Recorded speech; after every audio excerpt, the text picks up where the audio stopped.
150 times by 3, which is 450. Although I said a minute ago, any extras are getting thrown out. I doubt it. This is my daughter Gabriella, back home for her 25th birthday. Today she's taking over the kitchen to make Mary Berry's profiteroles, and I'm just filming her from the side. Remove from the heat and immediately shoot in the flour all at once. That'll do, donkey. That'll be fine. Okay, we're gonna also pre-beat all the eggs. I take no risks. Gabriella even tested her eggs in water, a little extra step to make sure they were fresh. Seeing that these are still okay and they're not foul inside. They're not floaters. They're not floaters. No. Ooh, floaters. Nobody wants a floater. Mary's recipe is for small profiteroles, but Gabriella decided to triple it. After all, it's always a good sign when a recipe makes you do a bit of kitchen maths. This was Mary Berry's step 5, so I had to follow it by the book. Oh no! So this is a Mary Berry's recipe? Yeah. If Mary says wash your hands, you wash your hands. Okay. Next, I'm placing the butter and the water in a small saucepan over a high heat and cooking until the water is boiling and the butter has melted. And then I'm immediately removing from the heat and shooting in the flour all at once. Quickly beat with a wooden spoon. The trick here is to throw the flour in all at once, then beat it quickly so the mixture stays smooth. I've done this before a few times, and that bit is the worst thing ever, but it's okay. Nice. 150, so 450 of water. She's fact checking me. 75, 150, 225. Yeah, 225 of flour. Yeah, that I definitely did. Yeah. Is that annoying woman again? Is that annoying woman again? Are you confident with your multiplication skills? No, but Mum double checked for me. You sure? I am. And I was actually correct. No mistakes made. Oh, we're bubbling. Okay, I think I need to take this off right now. And then I'm gonna add this. Remove from the heat and immediately shoot in all the flour all at once and quickly beat with a wooden spoon. Sounds so intense. We're in. And immediately beat with a wooden spoon. Whoop. God, it takes it out of your dad. Oh. And it says, until the mixture comes together and makes a smooth, thick dough. I think that is a smooth, thick dough if I ever have seen one. So I'm going to start slowly doing the egg. Okay. So when the egg disappears, and then add a little bit more. So you're adding the egg gradually until it's all absorbed, is that right? Exactly. At first the mixture looks lumpy, but keep stirring and it becomes beautifully glossy. Stop beating once the dough is thick and smooth. So what are you doing next? I'm swapping hands to keep going. Do you want me to carry on a bit? It's alright. So when do you know when to stop? I'll just know. That's not going to be helpful for people watching the video. They cannot just ring you. It just says until the dough is thick and smooth. Okay. And I have to be able to spoon it. She's having a little Google, everyone. Oh, and then if the mixture becomes really thin, you've added too much egg. If it curdles, you've added too much at once. No, that hasn't happened. No. And if the mixture is too stiff, you've not added enough. I don't know, it's quite stiff, but I think it's alright. I do. Right, is that everything in? Shall I get some baking paper on these tins? Yes, please. Are you helping today, Julie? This is the full extent of my help. I'm going to line the tins. Why are you putting water there? I'm hoping it'll help it stick so they don't move, so that when we put the blobs on, they'll stay in place. Just like idea. that. Look at that. You're an innovator. Is that extra egg to go back in, Gabba, or for something else? We're going to whisk it and then use it as a bit of an egg wash. But I'm going to check that it's not a floater because it's got the old symbol on it. Okay. So. We've got a single, she's fine. And then came the surprise. Not one, not two, but 3 yolks in a single egg. No. Look at that. There's 3 in there. Oh, that's crazy. But it was such a tiny egg. Well, it's from Jonah's neighbour. Oh my goodness. You don't get that in Manchester. No, you don't get that in Tesco's. Oh my goodness. I don't think I've seen a triple yolker. I think that happens when they're young. Doesn't it? Yeah, I'm sure Jonah said they... they're only babies. Yeah, they're quite young, some of them, so that happens. Why you got no shoes on, Gabba? don't put my feet on the camera. Too late. They're They've been already freshly on. painted. And if you look carefully, not two profiteroles ever look the same. Each one has its own personality, but that's all part of the charm. You need 5 by 3. Now you know what it Oh, no, feels like 5 to by have your 4 in mum fact. beside you when you're cooking. 5 by 4 in fact. What's don't that we, on annoying there? woman doing here? But if you haven't got room, I can't remember, darling. Can you remember how big they get when they now bulk up? They'll go. Yeah, so you don't want to Be have them okay. too close together, do you? Because I can do another tray. Oh, okay. So you're leaving a gap in between because they're gonna be They're going to puff up. buff up. Okay. That's the hope anyway, fingers crossed. So how much will they buff up? Who knows? I thought you've made them before. I made them like 5 years ago during COVID. And Alright. I don't remember anything. So who's to know how much they'll puff up? Would you like to put a little plug in for your cooking channel on Instagram whilst you're here? I have a cooking, it's not really a channel, it's more of a page because I'm not broadcasting things like you are. But Okay. I have a cooking page on Instagram called Gabstro Kitchen. Julie, how long do they need to cook for? And what temperature? 10 minutes at 200 degrees, and then you turn the temperature down to 170. This is on fan. For another 20, and then you turn the oven off. And then you let them cool for a few moments, you get them out, we'll cut them in half, and then apparently we open them up and pop them back in the oven sort of with a residual heat to dry out. Okay, it's egg wash time. What will the egg wash do, Gabba? It'll make it browner.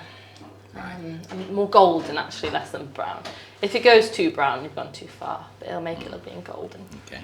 They will all have their own little personality because they all look different. And that's what it's all about, isn't it? I'll pass it to you. Put on the bottom. Go, go, go! We've got 900 ml of cream here. 100 milliliter. Yeah, milk. Oh, that's perfect. We can do that. Ganache, by the way, is just chocolate and cream, but the shine makes it look absolutely beautiful and lush. It looks like something from a patisserie window. I have to say, well, Mistakes have we been can, made. no, we can whisk it. We can whisk it now. We can whisk it now, darling, can't we? Too many cooks. But I thought we were going to put them all together with the cream inside and a blob of chocolate on and Yeah. take them like that. So I only whisk need it. 150, I think, for the ganache. So true. So you need to, when you make a ganache, you always need to match the amount of cream you've got, bless you, with the amount of chocolate. So I've got 300 ml of cream right now, which is 75 grams more than Mary recommends, but There you go. You're introducing a new concept. And the magic moment is when they puff up in the oven. That's the sign you've done it right. oh, look at them! Ladies and gentlemen, they've puffed. Oh, that is 300 ml, and this is 300 grams. 300 grams, okay. Yeah, I can see the steam, so I'm gonna get in there. Whoa, look at that. Whoa, look at that. Looking good, Gabba. Oh yeah. And then I'm gonna take it off the heat because chocolate's melted. I don't want it to become way too thick. No one wants that. Well, I'll tell you what, we'll put it in this jug. And this is what it looks like. So this will be the inside of the profiterole. No, no, no. This would be the chocolate sauce on the profiteroles. Thank God you're not my sous chef. If you have any excess, don't worry about it. Yeah, your mum will love it. Yeah, so you're going to have to fight me for it. Mary said that once you make the ganache, you then have to lick it clean before you wash it, because otherwise it clogs up the dishwasher. Oh, terrible thing. Terrible thing when that happens. We've got 600 millilitres of cream that's going in here. This will be the centre of the profiteroles. I'm going to whip it up. With your cream, always make sure it's straight from the fridge and that it's not been sat out for a while. And you want to make sure you get double because single cream does not whip. And ensure that it's also fresh. Yes, fresh, double cream. And we're going to whisk it up using this device. What do you call this? Is it just K-mix. a K-mix? However, you can just Kenwood. use, it's a Kenwood. You can just use a normal hand whisk as well. Or if you're going to go really old school, you can whisk it yourself. It might take 20 hours, but you can technically do that. But we're using the laziest option today.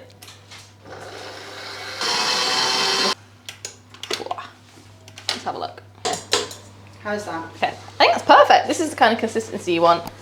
It's It's not super hard, but it doesn't flop over. Mary says to do soft peaks, but it's a warm day and I don't want them to get all floppy inside the profiteroles. I think that's perfect. Should we pop that in the fridge now until we need it? Yeah. Oh, look at them. They've popped. So the timer's come off, which means we can turn this oven off. Oh, look at them. They've grown beautifully, haven't they? They smell lovely. I don't know whether a steak knife is the way to go. It's working. Oh, there we go. Fabulous. So what's next? Up to about 20 half an minutes. hour, 20 minutes, isn't she? Well, before you stuff them. Yeah. Yeah, just got to With let the it cool cream. down.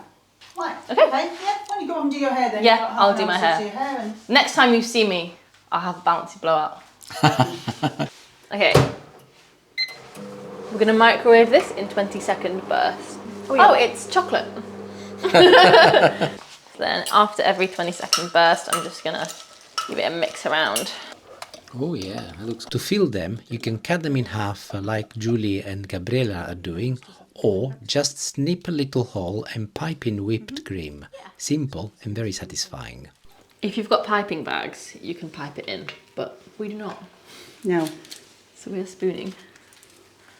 Because everybody's got a spoon, but not everybody's got a piping bag. So true. So come on, Gabriella, show me what you're doing. So you get a spoon here, and then Okay. pop it in there, and shove it down, and there you go. Is that technical cooking? That's what Mary Berry said to do. Shove it down. Shove it down. No quite sure, graduation day for you. I've ended up with a spare bit. You've got a lid. Oh dear. What We are you could gonna always do with eat that? I think No. we'd better taste that in actual fact. Hang on, Gabriella, you have half. Sorry, you have half. No chocolate? No, we'll manage without the chocolate. And the verdict? That is a profiterole. This is just the melted chocolate. This is not the ganache. And we're just gonna... Oh yeah. Oh yeah. This is the embouche that Mum keeps talking about. No, not so much. And there it is, Gabriella's profiteroles, crisp on the outside, soft inside, filled with cream and topped with rich chocolate. A family moment and a beautiful dessert. So what are you doing now? This is the melted chocolate, and I'm just gonna dip some strawberries in there. I'm going to gracefully Oh, place look it at that. I know. Oh yeah. I think this looks like a good spot. Thank you. Nice. Ta-da! Ta-da! Well done. Look at your hands. What a shame. So when we get to my sister's after our meal, whatever it is we're having, we will give everybody 3 of these each. And then the idea is we will get a spoonful of this lovely chocolate sauce, ganache as Gabriella's calling it, and just drizzle on top. So it'll be even more chocolatey because you can never have enough chocolate, apparently. This is the finished product, all complete. This is for my 25th birthday that occurred on Tuesday. Yeah, my favourite dessert. And even better when you make it yourself, Very good. in my humble opinion. Well, thank you for making it. Thank you I'm sure for- that people will love it. Thank you for documenting this journey. I haven't said it, but people will realise from this that you're a bit of a wally. Ciao, ciao for now.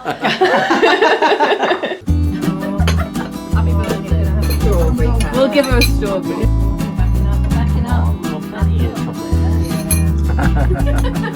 Here's your son. Right, any more chocolate? Oh, sorry. Yeah, I